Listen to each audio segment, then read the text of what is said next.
그래서 우리는 늘 주님께 초점을 맞추고 감사함으로 나아가죠. 그렇지만 이 환난이 있고 또 여러 상황이 어려울 때, 또 우리가 정말 21년을 마감하는 마지막 달 12월의 첫 주 성찬 예배입니다. 그래서 이 마지막 달 12월을 잘 마감하기 위해서도 우리는 주님께 초점을 맞춰야 되겠습니다. 초점을 맞추면서 내게 무엇을 원하시는지, 뭘 더 내려놓기를 원하시는지, 뭘 더 열심을 내기를 원하시는지, 어떤 부분을 정리하기를 원하시는지, 이런 것들을 우리가 정확하게 파악하기 위해서는 무엇보다도 주님께 초점을 맞춰야 됩니다.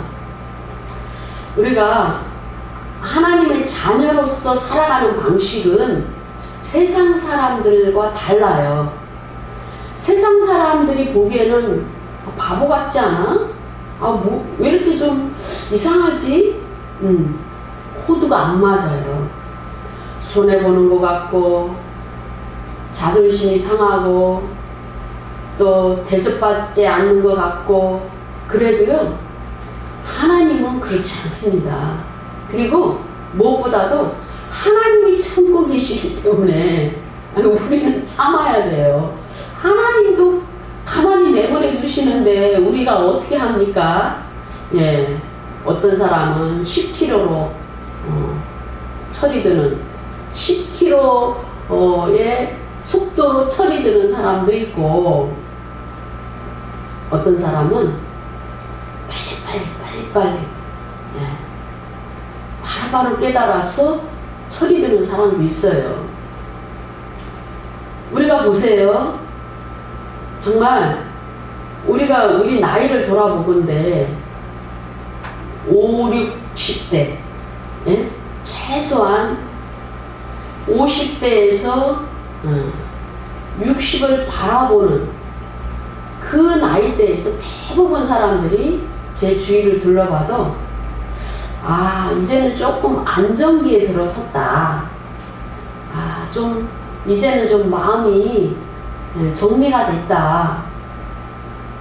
그렇게 보여요. 20대, 30대 팔팔하고 힘이 있고 뭔가 이제는 다 큰 것 같고, 그래도요, 완숙함미가 없지 않습니까? 그렇죠? 그렇기 때문에 우리가 하나님께서도 우리를 항상 노년에 더 축복하십니다. 우리가 창세기에 보면은 그 하나님의 사람들을 볼 때 노년이 돼서 뭔가 하나님 뜻 안에 이루어졌잖아요. 그렇죠? 이 교회 시대도 마찬가지예요. 2000년에 이 성령 시대, 교회가 출범한 이후에 2000년에 이 가까이 지금 도도히 흐르는 이 교회 시대의 역사 가운데 이 마지막 때의 결실이 있는 거잖아요. 그러므로 우리는 이때에 결실의 때에, 마감하는 때에, 가장 어두운 때에 더욱더 하나님께 초점을 맞춰야 되는 줄로 믿습니다. 오늘 메인 본문은 마가복음 13장입니다. 마가복음부터 영적인 하나님 나라에 많이 초점을 맞추고 있는 십자가의 복음이 무엇인지를 더욱더 초점을 맞추고 있는 이 본문에 우리가 한번 깊게 집중을 해보도록 합니다.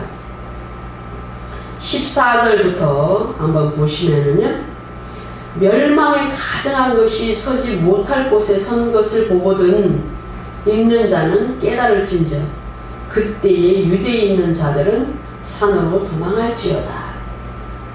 가로는 안 읽으셔도 됩니다. 멸망 멸망에 가증한 것은요, 우상의 형상입니다. 네. 신구약 중간기에 에피파네스 그 왕 때에 그 에피파네스에 의해서 이 예루살렘 성전에 그 우상의 형상이 그 성전에 세워진 적이 역사 가운데 있었습니다. 근데 마태복음과 이 본문을 이제 비교해 보면 마태복음 24장 13, 15절에서는 비슷하게 이제 기술이 되어 있어요. 제가 한번 읽어드릴게요. 그러므로 너희가 선지자 다니엘의 말한 바 멸망에 가증한 것이 거룩한 곳에 선 것을 보거든 읽는 자는 깨달을진저 그랬어요. 그러니까 마태복음은 유대인에게 초점을 맞춰져 있고 이제 유대적 배경에서 여전히 새 언약이 아직 이루어지지 않고 옛 언약 아래 놓여 있는 그들에게 예수님께서 말씀하신 그곳에 초점이 있는 마태복음이지요. 그렇기 때문에 이들의 모든 메시지 그리고 하나님의 계획은 구약에서부터 쭉 연결이 되어 있습니다. 물론 저와 여러분도 마찬가지죠. 그러나 저와 여러분은 교회에 출범한 이후부터 직접적으로 더 긴밀하게 이제 커넥션이 되어 있죠.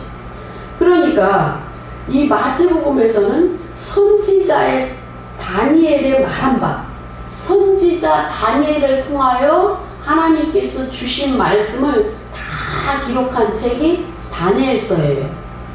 그러니까 그 다니엘서에서 모든 비밀들이 기록이 되어 있습니다. 그래서 다니엘서에서 이제 그때가 있으리라라고 다니엘의 입술을 통하여 예언이 되어 있죠. 그러니까 이미도 내가 다니엘을 통하여 말했다. 그러니까 너희들이 그때가 되면 그러한 상황이 되면 역사 가운데 그러한 일이 벌어지면 너희들은 깨달아라 라고 이제 유대인들에게 초점을 맞춘 마태복음에서 말씀하고 계십니다. 이제 마가복음은 지금 13장에서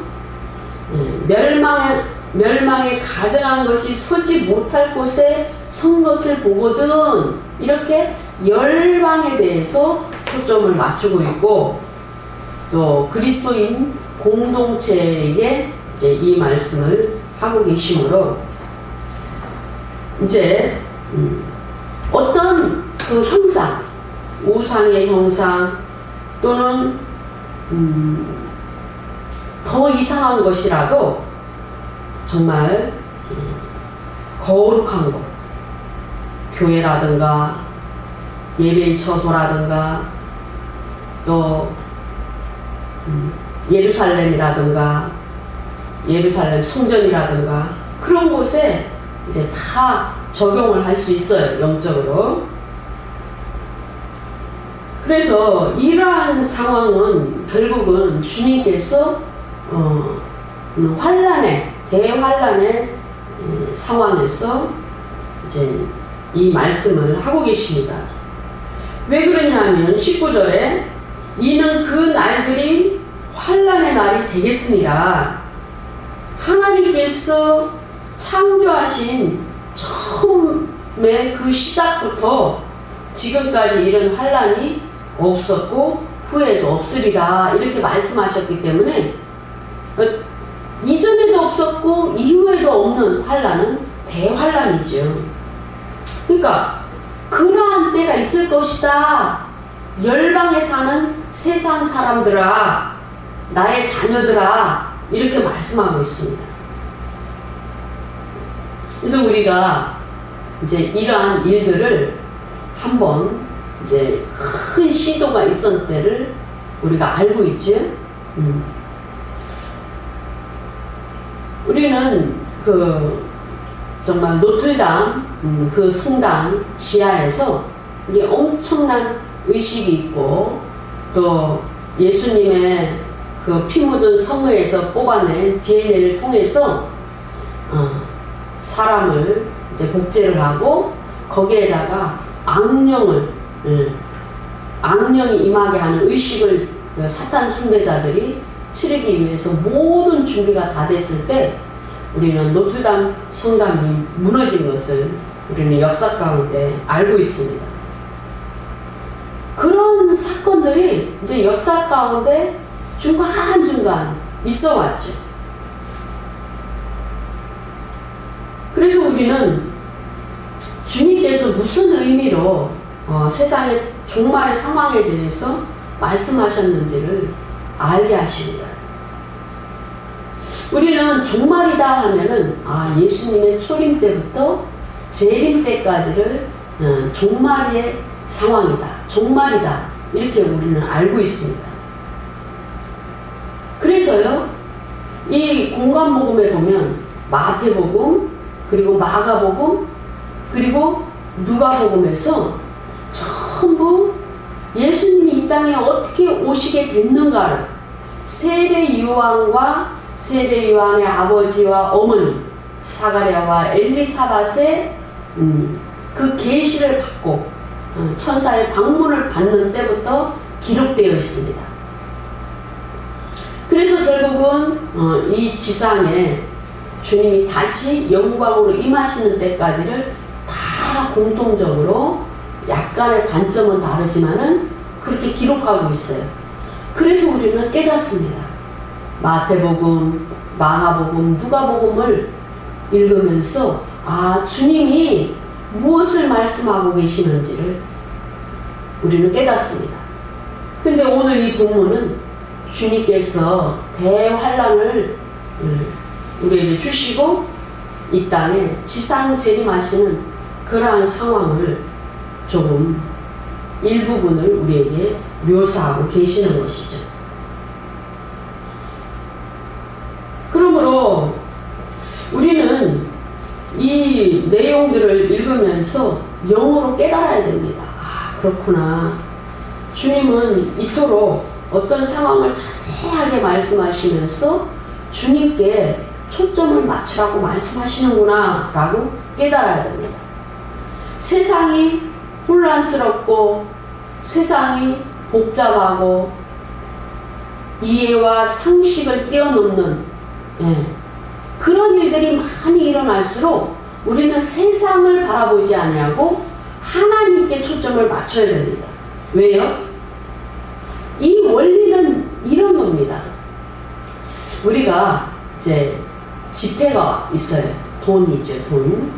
어떤 진짜 돈이 있습니다. 그런데 돈이 없는 사람과 또 여러 가지 장난질을 치는 사람들을 보면은 가짜 화폐를 만들죠. 가짜 화폐를 만드는데 그것은 100% 똑같지 않습니다. 그래서 가짜라는 것을 판별할 수가 있죠. 그래서 그것을 분별해내는 사람, 판별해내는 사람들을 훈련시킬 때 끊임없이 진짜에 대해서 정확하게 아는 방법을 훈련시킨다고 합니다. 모양이 어떻고 색깔이 어떻고 글자가 어떻고 2중 3중 프린트돼서 비춰보면 어떻고 그런 것을 훈련시킨다고 합니다. 그러니까 그것은 뭡니까? 가짜는 수백 가지 수천 가지가 있을 수 있어요. 다 만드는 사람에 따라 그 기술에 따라 어딘가가 잘못된 겁니다. 그러니까 수만 가지의 그 가짜 케이스를 입력하고 학습하는 것보다는 진짜를 완벽하게 학습하는 것이 가짜를 해내는 방법인 거죠. 그러므로 저와 여러분도 마찬가지예요. 주님께서 어떤 상황이 주님께서 이 땅에 오시는 상황이고 대환란의 상황이고 그리고 다 같이 어려워요. 역사의 그 긴 시간마다 다 이 적그리스도의 모형들이 역사 가운데서 일어나서 많은 일들을 벌려왔어요. 그러나 그 상황이 다르다는 거죠. 대환란의 상황은 아니라는 거죠. 그러니까 동요하지 말고 더욱더 믿음에 서고 진리 위에 서고 너의 인생을 하나님께 올인하라는 겁니다.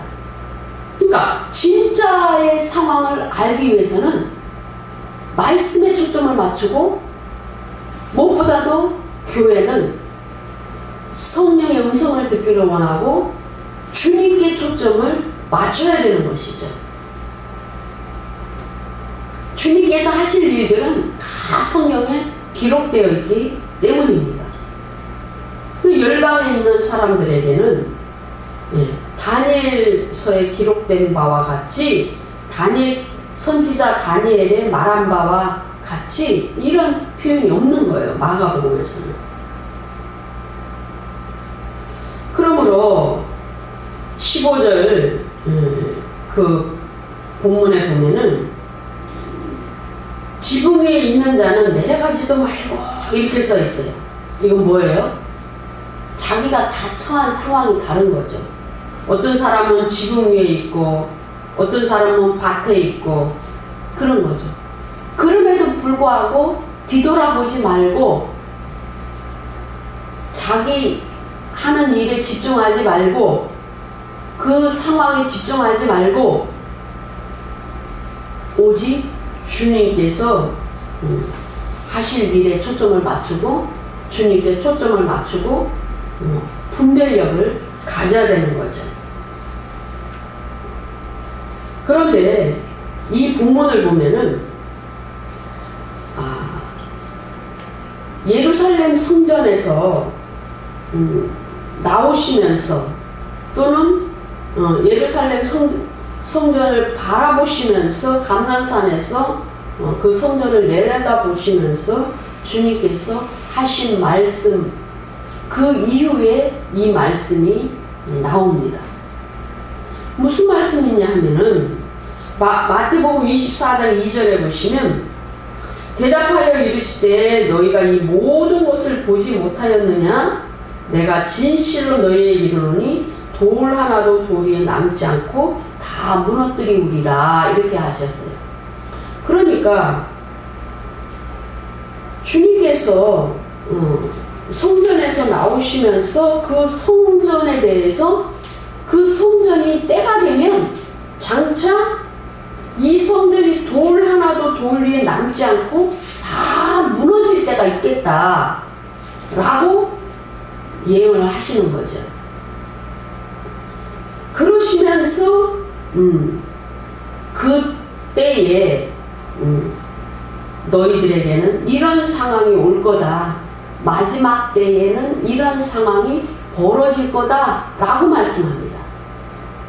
그러니까 그 마지막 때에 그 상황과 예루살렘 성과 예루살렘 성전이 어떻게 될 것과 굉장히 긴밀하게 연결이 되어 있는 겁니다. 왜 그러냐 하면요, 예수님께서는 하나님의 어린 양으로 십자가에서 제물로 대속의 제물로 인류의 모든 죄를 대신 지시고 속죄의 양이 되신 사건과 예루살렘 성전과는 맞물려 있습니다. 왜요? 성전의 제물이 되셨고 또 골고다 십자가에서 죽으셨지만 모세 시대에 이미 모형으로서 놋뱀에 장대에 달린 놋뱀을 바라보면 살 것이라고 그렇게 하셨던 그 모형의 궁극적인 성취가 골고다 십자가에서 성취가 됐기 때문에 그것이 맞물려 있어요. 그래서 예루살렘 성전이 무너지는 것은 주님께서 이제는 그 단번에 영원한 제사를 통하여 다 이루어 주셨기 때문에 주님이 성전이라고 하셨어요. 주님의 몸이 성전이라고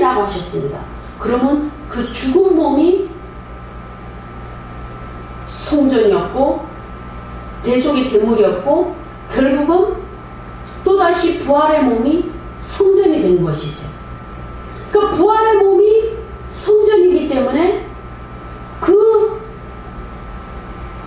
십자가에서 달려서 죽으신 몸은 죄의 덩어리로 대속의 제물이 되신 겁니다. 그러니까 그 모형이었던 성전은 때가 되면 무너져야 되는 것이죠. 그래서 주님은 당신이 죽으신 고난받으신 그 사건 그 앞에 이 계시의 말씀을 기록하고 계시는 겁니다. 이러한 징조가 있을 것이다.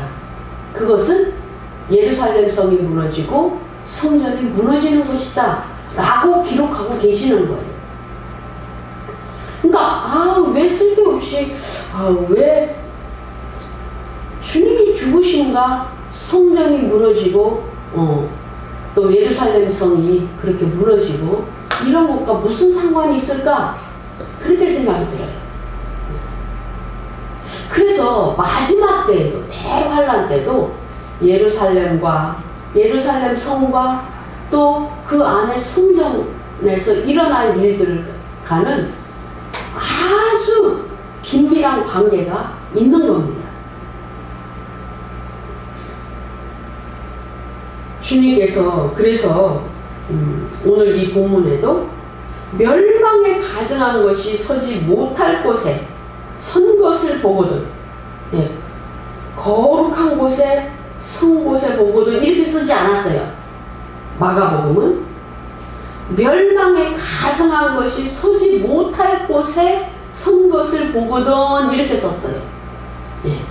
서지 못할 곳은 뭐라고 말씀드렸어요? 제가 조금 전에 교회만 또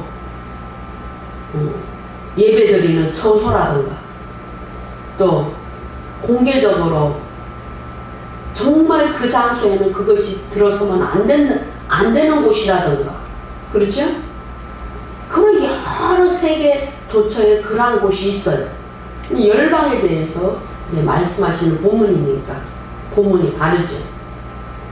그러니까 세계 도처에 이러한 것들이 들어서요. 우리나라에도 그 소녀상 뭐 이런 문제 때문에 이제 영적으로 또 정치적으로 여러 또 외교적으로 여러 마찰이 있었죠. 그러니까 서로 맞물려 있는 겁니다. 그러므로 우리 안에도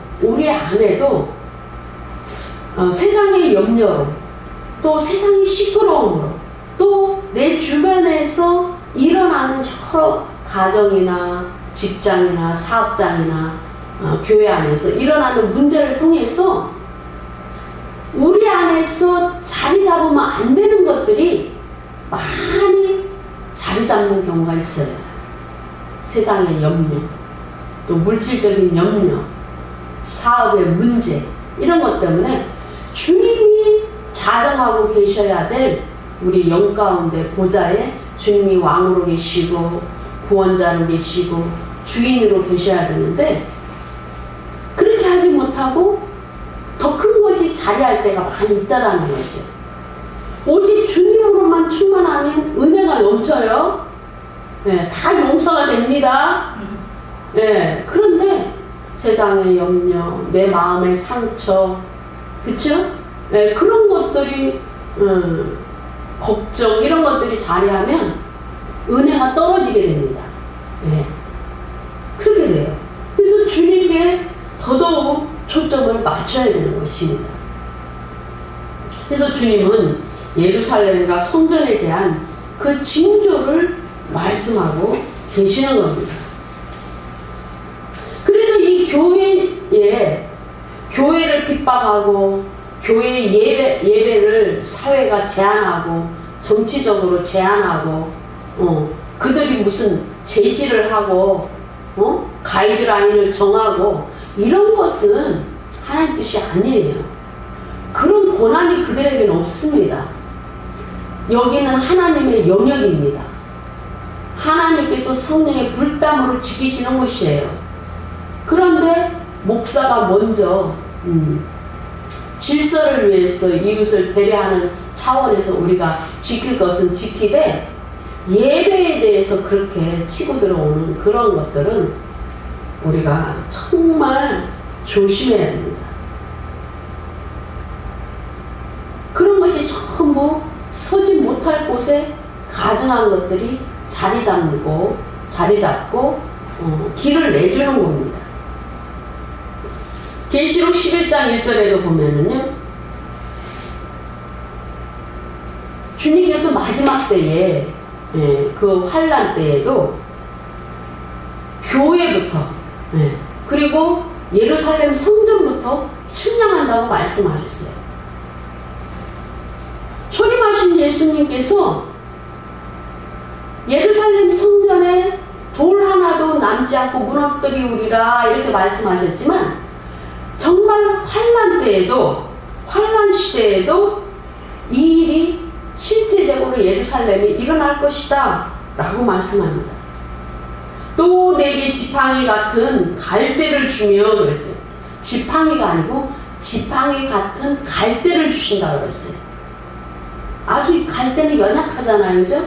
그러나 잘 휘어지지 않죠? 네. 바람이 불면 그냥 흔들리잖아요. 너무나 연약해 보여요. 그럼에도 불구하고 잘 휘어지진 않아요. 그런데 그것을 주며 말하기를 일어나서 하나님의 성전과 제단과 그 안에서 경배하는 자들을 측량해봐라. 달아봐라. 저울로 다시죠? 네. 우측에 쓸 자, 좌측에 쓸 자. 그 죄를 측량하시고 구별하십니다. 근데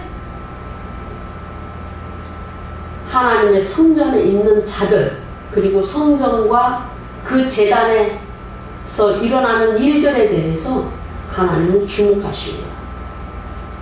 베드로후서에도 보면은 교회 안에 있는 자들을 먼저 주님은 달아보신다고 말씀하셨어요. 왜요? 에스겔서에 보면은 그 예루살렘의 멸망을 주님은 선포하시면서 예루살렘 성전에 네가 한번 돌아다녀 봐라. 거기에 예루살렘 성전이 무너지는 거에 대해서 애통해하면서 눈물 흘리면서 그렇게 기도하는 자가 있으면 네가 한번 발견할 수 있는지 한번 돌아봐라. 이렇게 말씀합니다. 근데 없어요. 한 명도 없습니다. 네. 정말 성도들도 마찬가지죠. 믿음의 분량에 따라 교회를 위하여 주의 종을 위하여 중보하죠. 근데 대부분은 자기 문제만 기도합니다. 주의 종이라 할지라도 자기 교회, 자기 성도를 위해서 기도하지 나라와 민족을 위해서 세계 열방에 하나님 하시는 일에 대해서 세계 열방의 선지자를 위해서 선교사를 위해서 세계 열방의 교회를 위해서 그렇게 정말 뼈가 아프게 눈물 뿌리며 기도하지는 않습니다. 그러니까 주님께 초점을 맞추는 것은 많은 것들이 포함되어 있어요. 네. 주님이 하시는 일에 초점을 맞추는 것이고 교회에 대해서도 초점을 맞추는 것이고 주님께서 사랑하시고 주님께서 표적으로 제시하는 그 일이 정말 있는가? 그 마지막 때 일인가? 지금 이 일은 무슨 의미인가? 초점을 맞춰야 되는 것이죠. 계시록 11장 2절에 보면 성전 바깥 마당은 측량하지 말고 그냥 두라. 이것은 이방인에게 주었은즉 그들이 거룩한 성을 42달 동안 짓밟으리라. 42달은 3년 반이에요. 요한계시록에는 한때, 두때, 반때 1260일 42달 이런 표현이 여러 번 등장합니다. 이것은 전부 3년 반, 후 3년 반을 표현하는 방법이죠. 그러니까 그 3년, 후 3년 반 동안에 성전 바깥은 이방인들이 짓밟고 또 성전 안에 있는 그 제단과 그 경배하는 자들이 얼마나 주님께 초점을 맞추고 주님이 원하시는 예배를 드리고 주님의 영광을 위하여 주님의 하시는 일을 위하여 하는가, 무엇을 하는가, 진심인가, 그것을 주님은 달아보신다고 말씀합니다. 이 교회 시대의 마지막 때도 마찬가지입니다. 주님이 보세요. 세상에 어두운 것은 당연한 겁니다. 세상이 어두운 것은 당연해요. 근데 그 세상의 어두움은 진리의 빛을 주시고 말씀의 빛을 주신 교회를 통하여 비추기를 원하셔요. 그러니까 교회 안에는 거룩하고 주님이 원하시는 사명을 감당해야 되는 것이죠. 그러므로 주님의 초점은 우리에게 있습니다. 교회에게 있습니다. 그리고 내가 정말 하나님의 사람이면 주님은 나를 바라보고 계십니다. 믿음이 없는 자를 바라보고 계시는 게 아니에요. 나를 통하여 믿음이 없는 자를 세우기를 원하시고, 나를 통하여 자녀들을 세우기를 원하시고, 목사를 통하여 성도들을 세우기를 원하시기 때문에 우리는 주님께 초점을 맞춰야 됩니다. 나를 통하여 21년 한 해에 주님이 하시고자 하시는 일들을 잘 마감해서 영광 올려드리기 위해서는 이 12월을 어떻게 마감할 것인가, 여기에 초점을 맞추고 주님을 바라봐야 되는 것이죠. 주님은 우리 인생을 사용하시고 우리를 사용하십니다. 불법한 자들은 심판하셔요. 우리는 심판받기 위하여 주님을 바라보는 것이 아니고 은혜 받기 위하여, 주님의 영광을 위하여, 주님이 하시는 일을 알기 위하여 주님께 초점을 맞추고 있는 겁니다. 데살로니가 후서 2장 3절에 보시면 누가 어떻게 하여도 너희가 미혹되지 말라 그랬어요. 우리는 늘 미혹합니다. 나를 무시하는 자, 또 나에게 상처 주는 자, 그렇죠? 예, 마음 아프게 하는 자, 나를 대접하지 않는 자, 예, 힘들게 하는 자, 그걸 바라봐줘요. 그런데 거기에 초점을 맞추는 것이 아니고, 거기에 미혹되는 것이 아니고 주님께 초점을 맞춰야 됩니다. 이 세상에도 주님은 말씀합니다. 마지막 때가 오는데 먼저 배교하는 일이 있다. 지금 교회를 주님은 달아보고 계셔요. 교회를 막 키질합니다. 키질. 그죠? 우리가 벌써 10년, 20년 전에 우리 수정교회가 있었죠. 그 로버트 슐러 목사님, 미국에. 어마어마했습니다. 수정으로 된 아주 그냥 엄청난 교회가, 큰 대형교회가 있었죠. 그런데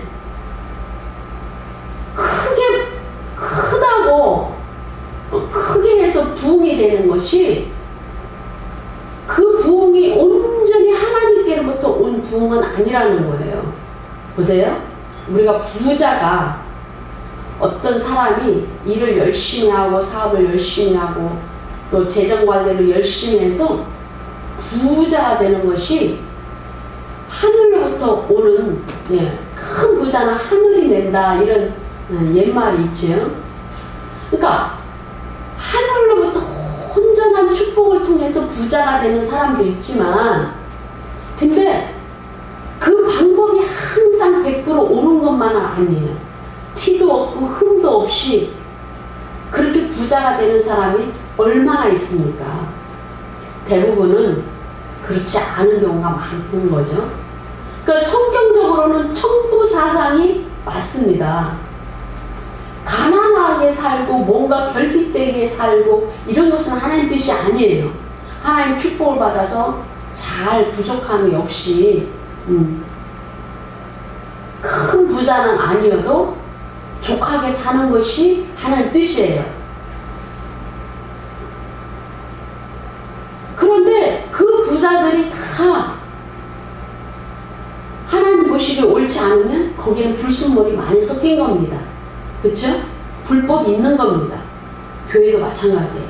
큰 부흥을 이루면 거기에는 반드시 미혹하는 영들이 크게 역사하는 경우가 있습니다. 그래서 이 대형교회 안에 그런 일이 있어 왔다라는 겁니다. 100%는 아니라 할지라도. 그래서 지금 수십 년이 지난 시점에서 지금 많은 학자들이 평가를 할 때, 예전에 그 사건은 이런 불법이 들어온 사건이었다. 예전에 그 부흥은 미혹하는 영들이 역사를 했고 캐톨릭과 컨넥이 있어서 이러한 교회를 미혹시키고 파괴시키고 세계 전체의 교회를 하나로 통합하기 위하여 이러한 어둠의 세력들이 작업하는 그러한 일들이 있었다라고 평가를 하고 있는 거죠. 이제사 뒤돌아보면 그렇다라고 평가를 하는 겁니다. 주님께서 이미 말씀하셨습니다. 2장 3절에 보면 저 불법의 사람 곧 멸망의 아들이 나타나기 전에는 그날이 이르지 아니하리니. 그러니까 적그리스도가 나타나기 전에는 주님의 강림이 이루어지지 않는다라는 겁니다. 그러니까 마지막 때가 되면 마가복음 13장, 마태복음 24장에서 일어나는 일들처럼 그러한 일들이 막 일어나면서 적그리스도가 나타나면 때가 가까이 왔구나 라고 알라라는 겁니다. 우리는 지금 너무나 심각하게 깨닫고 있잖아요. 그죠? 아니 이전에는 무슨 예방접종 접종은 그냥 한 번 하면 됐지, 이것을 무슨 계속적으로 강제적으로 막 이렇게 맞히는 것이 정상은 아니지 않습니까? 그렇죠? 그러므로 우리는 이 불법한 자들에 대한 심판이 있다라는 겁니다. 우리가 주님께 깊이 초점을 맞추고 회개하고 말씀의 빛 가운데로 가면 우리 안에 있는 이 불법은, 어두움은 사라지게 돼 있습니다. 나는 은혜로 살 거야. 나는 오직 믿음으로 살 거야. 나의 필요한 모든 공급은 주님께로 와. 이걸 믿음으로 시인하고 나가는 사람이 세상에서 불법을 막 행해서 돈을 벌려고 생각하고 하겠습니까? 그렇지 않죠. 그리고 막 하나님의 은혜로 나는 살 거야. 이렇게 매일이 감사해. 이렇게 고백하는 사람이 세상 것으로 인하여 마음이 어두워지고 마음이 불편하는, 그거는 주님의 은혜로 사는 것이 아닙니다. 그래서 그 모든 것을 떨어내야 됩니다. 떨쳐내야 됩니다. 물리쳐야 됩니다. 물리쳐야 됩니다. 그것을 우리 스스로가 물리쳐야 됩니다. 끊어내야 됩니다. 네. 내 혼을 통치하는 방법은 혼의 영역에 지정의가 있습니다. 내 지식, 감성, 내 의지, 지정의. 나의 지식, 경험, 내 감정, 내 의지, 그것을 사로잡습니다. 그래서 나를 불편하게 하는 겁니다. 분노하게 합니다. 마음이 상하게 합니다. 그 통로를 사단이 사용하는 겁니다. 그걸 끌어내야 되는 거죠. 그 감정을 끌어내고 기도로, 말씀을 읽음으로, 찬송을 드림으로, 예배에 나아감으로, 믿음의 교제를 함으로 그렇게 끊어내는 겁니다. 털어내는 겁니다. 그래서 주님도 말씀하시는 거죠.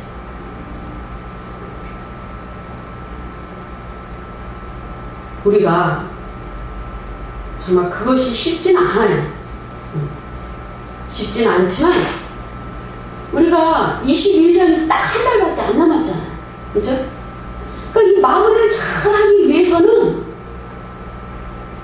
우리 마음의 청소부터 해야 돼요. 주님께서도 다니엘 9장 24절과 그 본문에 보면은 다 말씀하셨잖아요. 이게 굉장히 깊은 진리인데 이 시간 관계상 간단하게 하도록 합니다. 다니엘이 이스라엘 민족이 왜 억울하게 원통하게 정말 비참하게 이렇게 바벨론으로 끌려와서 이렇게 다니엘이 소년이었을 때 끌려왔잖아요. 포로로. 이렇게 고생을 하고 이 먼 이국에서 이렇게 살아가야 될까 하고 비통해하면서 지내면서 기도를 하고 있을 때 예레미야서를 읽게 됐어요. 그랬더니 그 책에 보니까 아이고 예루살렘 성이 그 70년 동안 그 허물어져 있다가 그 황폐함이 이제 회복될 거라는 것을 읽게 됐어요. 그래서 울면서 회개하고 또 부르짖고 기도했더니 하나님께서 보좌에서 들으시고 가브리엘 천사를 보내주셨어요. 그러면서 깊은 계시를 깨닫게 하시고 또 새로운 계시를 들려주셨습니다. 그것이 다니엘 9장이에요. 그러니까 처음에 예레미야서를 읽을 때는 예루살렘 성이 황폐해진 것이 70년 되면 이제 모든 것이 끝난다. 그렇게만 알게 됐는데 가브리엘 천사는 다니엘 9장 24절에 보면 내 백성과 내 거룩한 성을 위하여 이렇게 써 있어요. 그래서 우리는 뭔가를 연결을 잘 못하는 이제 얕은 그 영적인 상태에서는 아니 70년이 왜 71회가 된 거야? 이렇게 연결이 잘 안 될 수가 있어요. 그러면 성경을 열심히 읽다 보면은 성령께서 가르쳐 주십니다. 이 본문 하나가 덧붙여진 거죠. 내 거룩한 성, 예루살렘 성이 아니고 내 백성과 내 거룩한 성이 온전히 회복될 때는 70년이 아니고 71회다 라고 말씀합니다. 그래서 이스라엘 백성이 완전히 하나님께로 돌이키는 때는 71회가 지나가야 되는 거예요. 70년이 아니고. 그래서 70년으로 국한해서 그 본문을 연구하면 안 됩니다. 그 굉장히 짧은 계시입니다. 그래서 이스라엘 백성이 민족적으로 회복되는 때는 71회가 지나야 되는 겁니다. 그래서 예수 그리스도께서 십자가에서 죽으시고, 그러니까 기름 부음 받은 자가 끊어지면 그때가 69일회가 된 시점입니다. 그리고 또 다른 어떤 왕이 오는 거지. 적그리스도. 근데 그 사이에 어떤 일이 벌어지냐? 교회 시대가 펼쳐지는 겁니다. 거기에는 그것이 묘사되어 있지 않죠. 그러니까 69일에가 에서 십자가에서 죽으시고 끊어지시고 그 사이에 적그리스도가 오는 그 사이에 교회 시대가 자리 잡는 겁니다. 그리고 마지막 한 일회가 이제 연결되는 거죠. 교회 시대가 끝나면. 그래서 그 한 일회가 그 7년이 적그리스도가 아주 활개치는 그 마지막 때 환란의 시점입니다. 이때가 되면 이런 일은 벌어지면 그때가 마지막이다 라고 주님은 정확하게 가르쳐 주십니다. 그러니까 결론은 뭐냐? 모든 불법한 것들이 걷어져야 하나님께서 온전히 완성하시고자 하는 그 일이 성취가 되는 겁니다. 그래서 우리가 모든 기도의 응답 받기 위해서 회개부터 해야 되고, 금식하고, 내려놓고, 기도 응답 받으러 올라간 사람이 자기 생각을 계속 얘기하고, 자기 주장을 계속 얘기하고, 자기 감정을 앞세우고, 그러면 안 되지. 다 내려놔야 하나님 것으로 채워지는 겁니다. 그래서 그 불법한 자들을, 또 내 마음에 불법한 모든 것들을, 내 환경에 어지럽히는 어두운 것들을 주님께서 다 해결하시는 겁니다. 요즘 기도하면서 우리 자녀들 문제나 또 우리 성도들 문제나 이 교회 문제나 이런 국가적인 이런 모든 것이 지극히 마지막에 와 있다라는 감동을 2번이나 크게 받았어요. 그러므로 여러분 이 12월에 힘을 내시기 바랍니다. 더욱 주님께 초점을 맞추기 바랍니다. 그래서 다 우리 안에서 불법한 것들을 버려야 돼요. 버려야 됩니다. 네. 아주 강제 폐기해야 됩니다. 강제 폐기. 네. 그래서 우리가 오직 초점을 맞추어서 그래서 마지막 모든 열매를 거두시는 12월이 되시기 바랍니다.